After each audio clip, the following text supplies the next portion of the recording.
Assalamualaikum, hello dan welcome back to my channel. Dan topik kita pada hari ini, aku nak cerita tentang 10 standard kecantikan yang luar biasa di dunia. Stay tuned.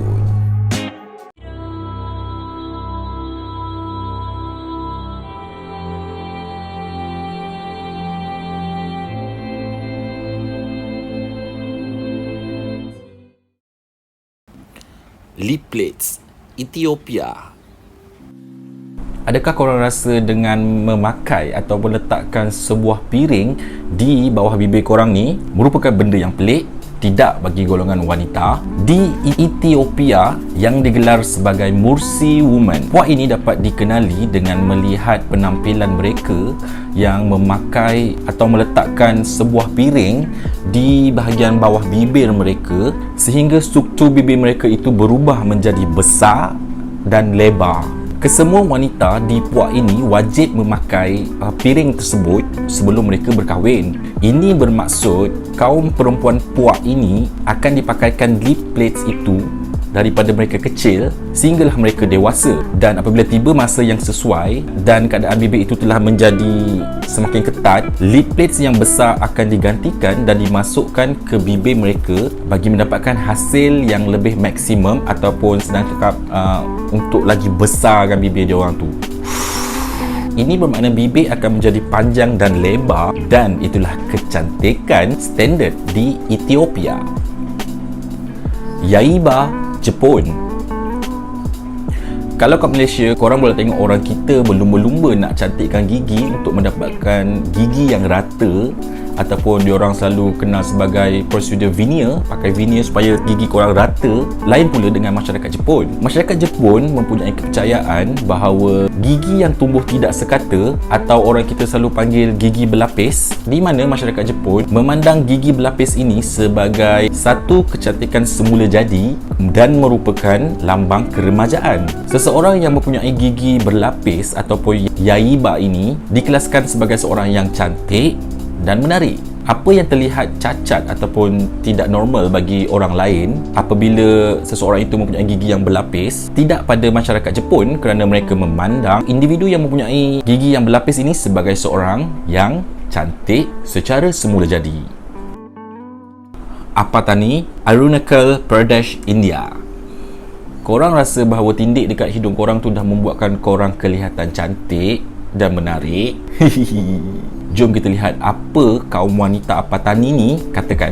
Bagi mereka, tindik di hidung korang tu tak cukup nak buatkan korang cantik sebenarnya. Di sana, definisi cantik adalah dengan membuat lubang di kiri dan kanan hidung mereka, dan mereka akan mengenakan apa yang dikatakan sebagai nose plug ataupun dalam bahasa ibunda mereka, yapping hulo. Kami yang mengerti pengen ayat adalah pakko. Yapping gini ayat adalah pakko. Ngepatau pela. Orang tiada terangkan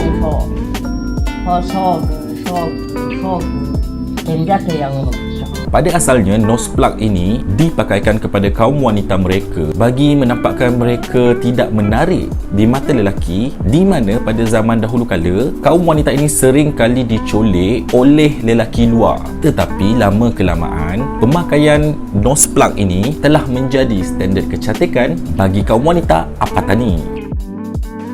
Hidung mancung Iran.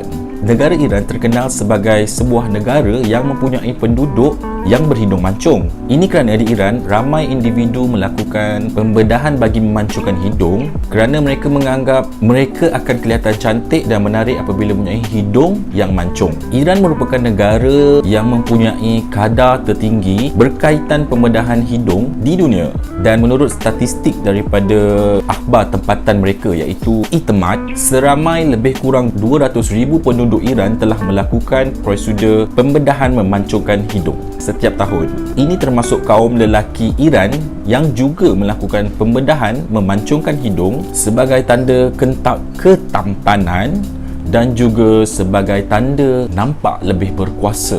Pembedahan hidung di Iran dianggap normal apabila ramai yang dilihat memakai pembalut hidung di mana-mana. So, pada korang yang berhajat untuk berkahwin dengan penduduk Iran, pastikan hidung korang mancung.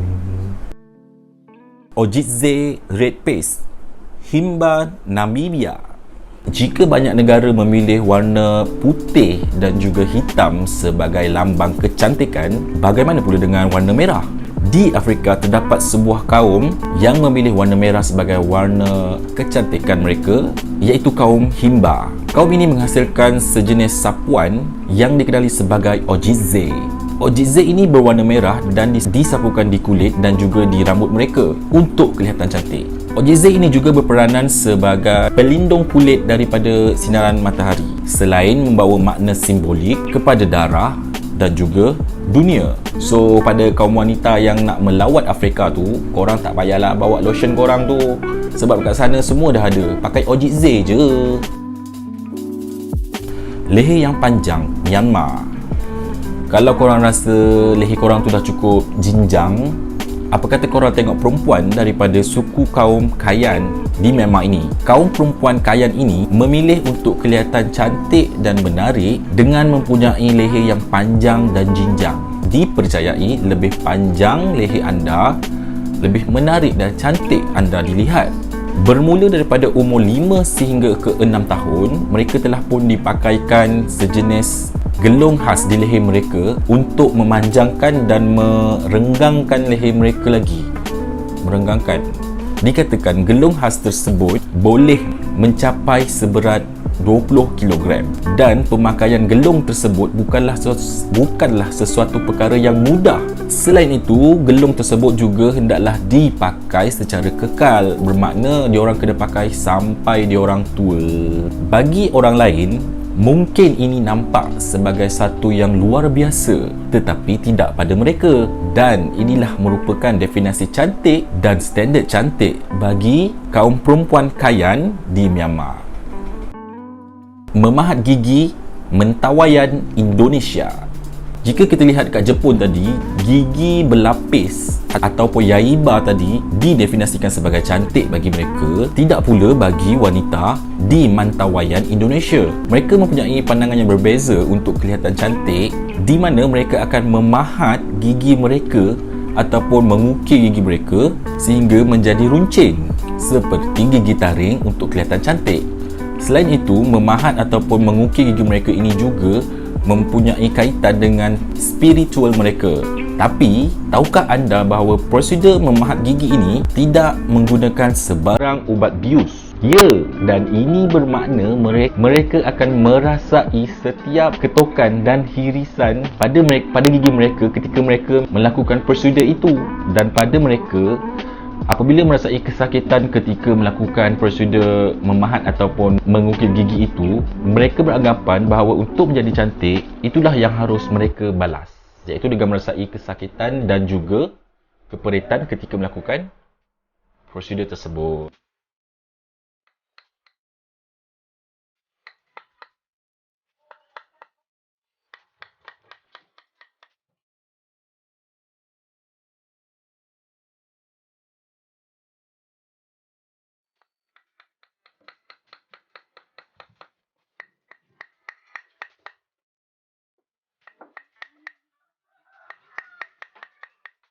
Macam orang kita selalu cakap, no pain, no beauty. Dan itulah standard kecantikan bagi kaum wanita di Mentawaian Indonesia. Ladang gemuk ataupun fat farm Mauritania. Adakah anda berangan-angan untuk memiliki tubuh badan yang langsing macam model-model kat TV tu?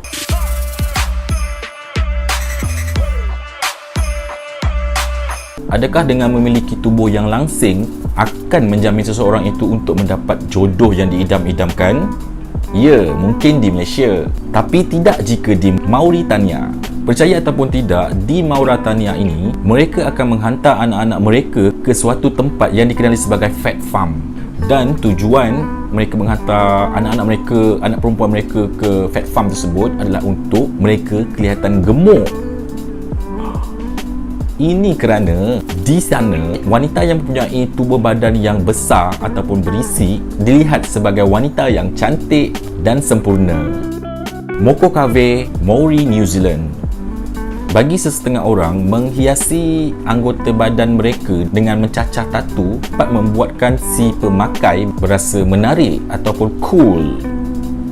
Tapi berlainan pula untuk golongan perempuan Maori. Bagi mereka, mencacah tatu di bahagian dagu mereka merupakan lambang sebenar kecantikan. Lebih kompleks lagi desain tatu tersebut, lebih cantik wanita itu terlihat. Selain kecantikan, mencacah tatu di bahagian dagu mereka juga berkait rapat dengan spiritual mereka. So, tanya diri anda, sanggup ke anda nak cacah tatu dekat dagu anda? Elongated earlobes Maasai Kenya. Jika anda merasakan merenggangkan ataupun memasang liptex tadi dekat bibir tu sudah luar biasa, jom tengok pula cuping telinga yang dipanjangkan. Sejak berabad lamanya, puak Maasai di Kenya ini telah dikenali sebagai puak yang memanjangkan cuping telinga mereka dengan memasukkan piring bulat ke dalam cuping telinga mereka. Bagi mereka, semakin besar lubang cuping telinga mereka, semakin cantik mereka terlihat. Proses memanjangkan cuping telinga ini bukanlah sesuatu proses yang mudah. Oleh itu, mereka telah dipasangkan dengan piring bulat tadi semenjak mereka masih kecil. Okay guys, aku dah kongsikan 10 standard kecantikan luar biasa ada di seluruh dunia. So, apa definisi cantik bagi diri korang? Okay, korang boleh kongsikan pendapat dan jawapan korang dekat ruangan komen dekat bawah. Dan jangan lupa untuk klik like dan juga subscribe. Dan jangan lupa juga untuk tekan simbol loceng untuk mendapatkan latest video daripada channel ni. Dan pada mereka yang telah subscribe, aku nak ucapkan terima kasih banyak-banyak. Dan teruskan menyokong channel ini. Jumpa lagi dalam video akan datang. Assalamualaikum.